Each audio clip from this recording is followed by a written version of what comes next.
And hello there, and welcome to another Lane Changer column. This one's about Carolyn Whitzman, and it's entitled Inspired by Mother and Grandmother. Carolyn Whitzman and I could have been friends when our respective careers began at the City of Toronto. Instead, it's only now, 35 years later, that we've met, both working as we do in housing. And we have Lane Changing to thank for that. Whitzman was born 62 years ago in Cornwall, Ontario, as the much younger third child of a couple whose marriage was on the rocks. Her mother's mother owned and operated a menswear store, which provided the family with status in the community, despite the fact she'd divorced Carolyn's grandfather 30 years earlier. For Whitzman, though, that status was short-lived. When she experienced her first lane change, it was a step down the social ladder. Even at age 5, she felt the stigma of living with her now single mother in rental housing in Montreal. Not all lane changes are within our control, a theme that's emerged in many of these profiles, including Carolyn's.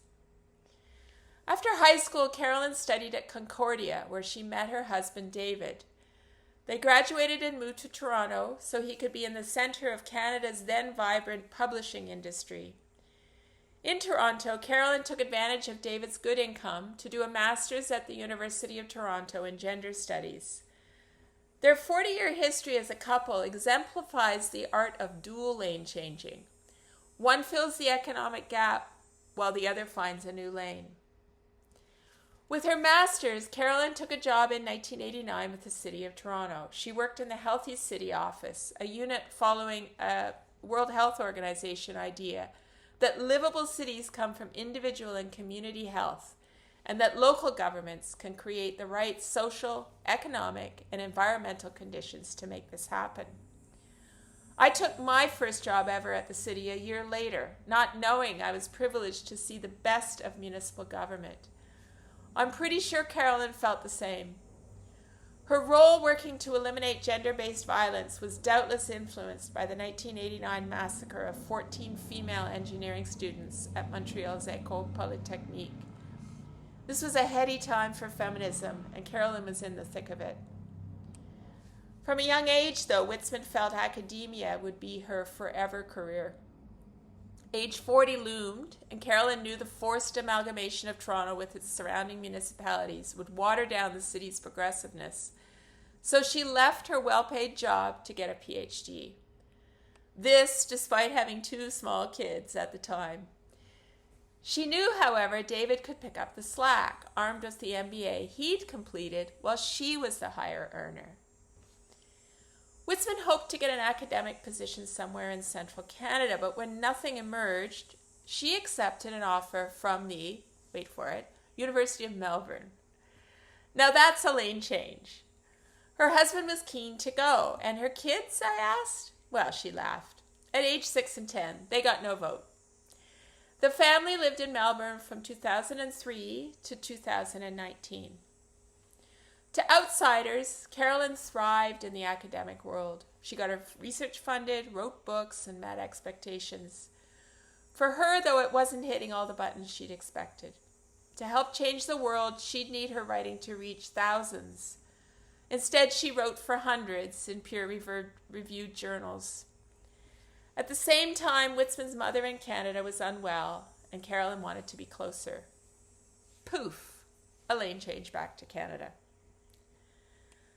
This time, though, she had no plan for income, other than an idea she might do housing policy consulting. The federal government had announced the National Housing Strategy 2 years earlier, so Ottawa seemed the best choice.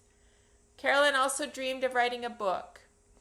In her PhD research 20 years earlier, she'd stumbled on the story of Clara Ford, the 33-year-old working-class black single mother accused in 1894 of the Parkdale murder of a wealthy white man.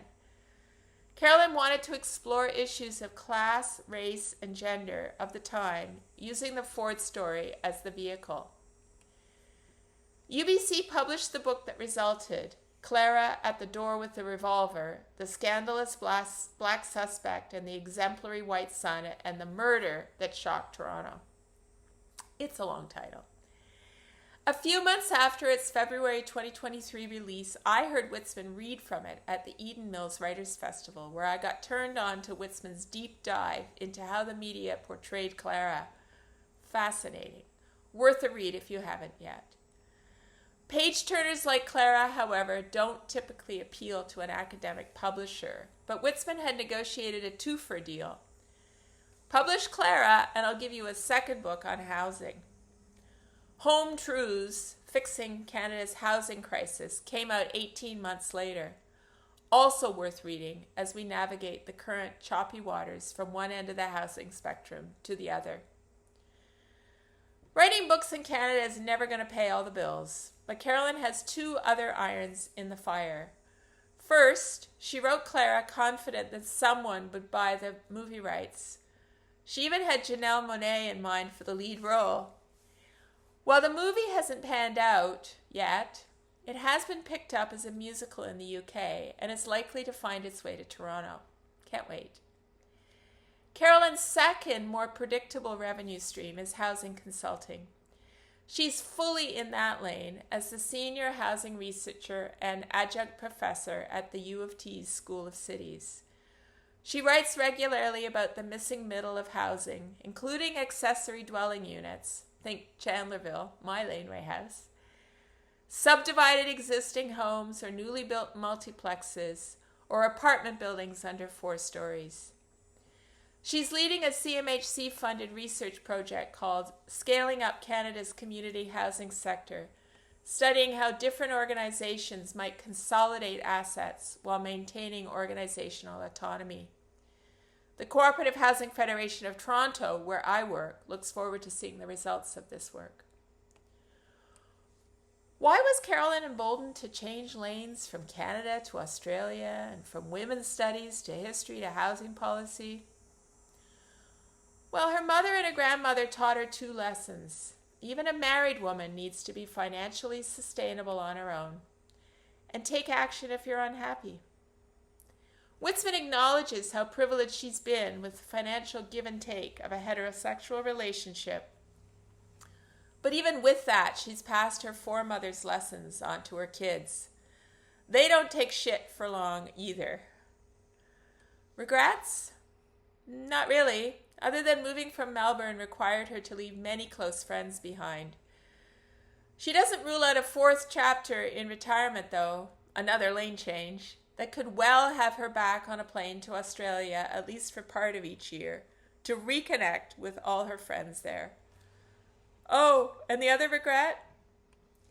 In 1978, she didn't practice tuba hard enough before the band trip to Europe.